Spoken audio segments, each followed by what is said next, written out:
Hey, what's up? It's Kathy and back with another process video. And I think, but I am not entirely sure, I have to go back into my photos, that this wraps up my backlog of stuff that I've created that maybe you've seen on Instagram, but I haven't had a chance to make a video for, or things like that, just due to scheduling issues and home issues and stuff like that, that I'm finally getting a chance to do the video for, so you can see the process to something that maybe you did see on Instagram or my Facebook. I apologize that my throat, my voice is a little raspy. All of a sudden I decided to do my voiceover and I forgot to check if my voice was any good for today. I may talk a little louder or quieter. I'm having a little issue. I had an ear infection for the past few days and it's still it's affecting me. I'm on, good old penicillin and stuff like that and taking care of it, but it's hard to hear yourself when you have an ear infection, so I apologize if my voice goes crazy in one direction or another. I wish you could all see me because I am just going crazy talking with my hands. At some point I have to do like a live stream where I actually show my face. I'm scared to do a live stream where I show my face, and I have to figure out how to do one. Because right now I only know how to do one where it's pointed down. Like some kind of Q&A where you get to see how crazy I talk. Anyway, so this was originally made for a paper issues challenge, and it was all about keeping all your product, all your pictures, all your embellishments, everything at the bottom of your page. Talk about hard for me to do something like this. This is not a usual thing.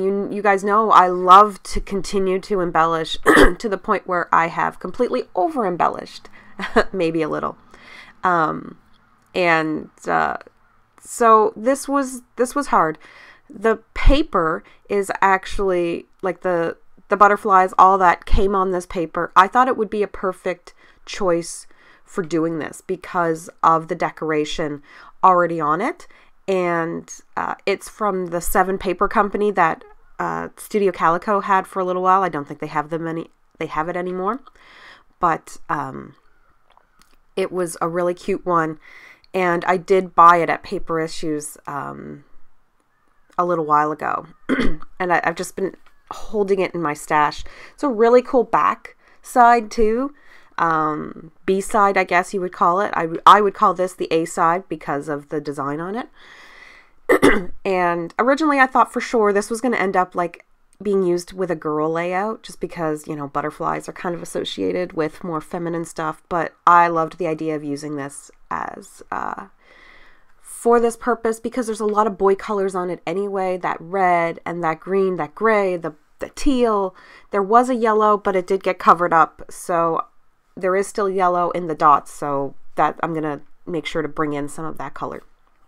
The background paper is from Pink for Studio. It's very crisp white. I cannot remember when they released two different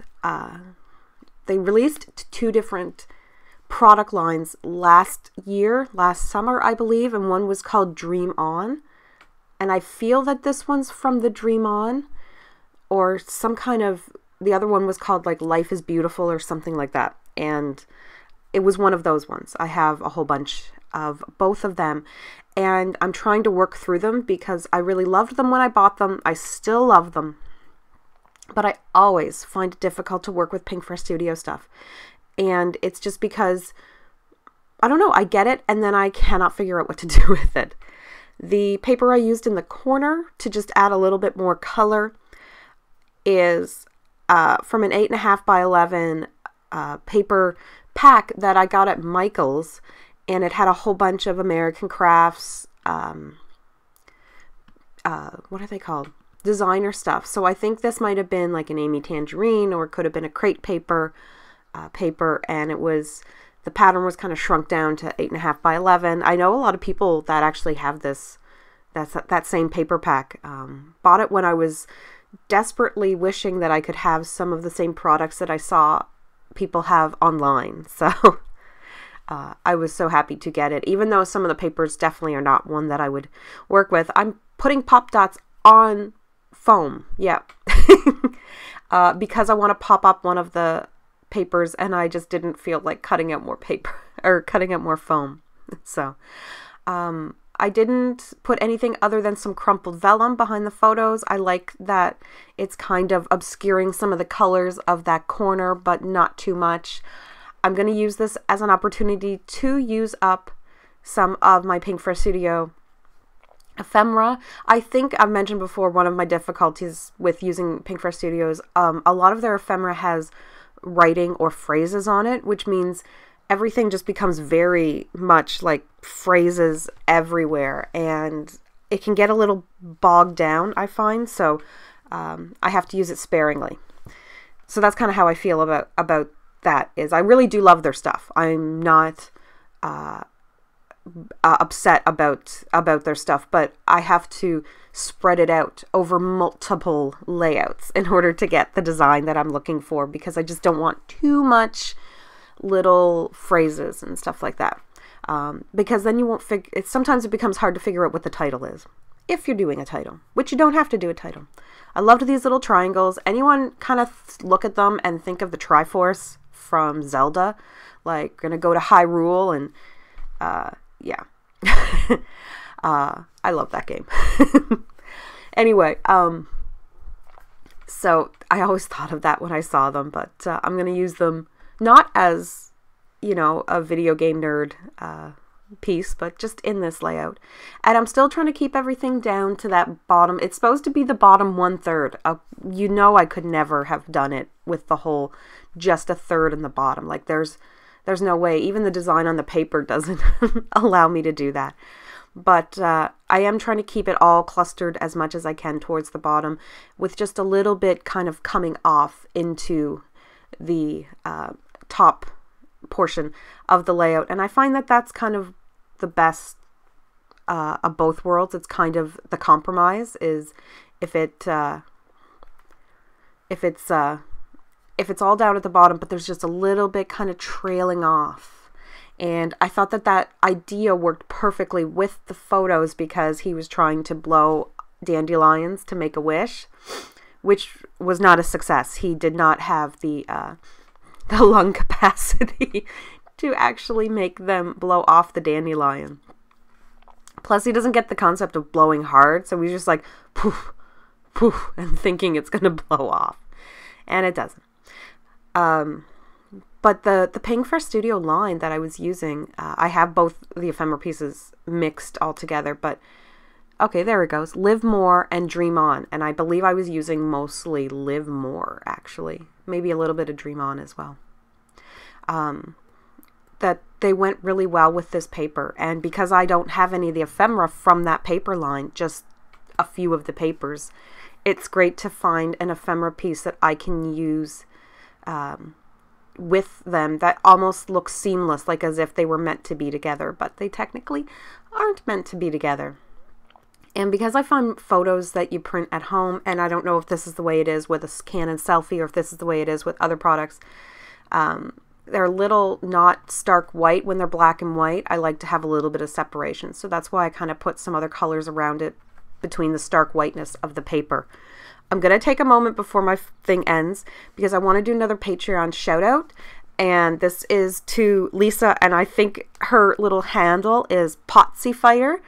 And I'm going to put the link to her YouTube in my description below, but also all of her handles on like Instagram and different places like that is Potsy Fighter, Potsie, and then Fighter.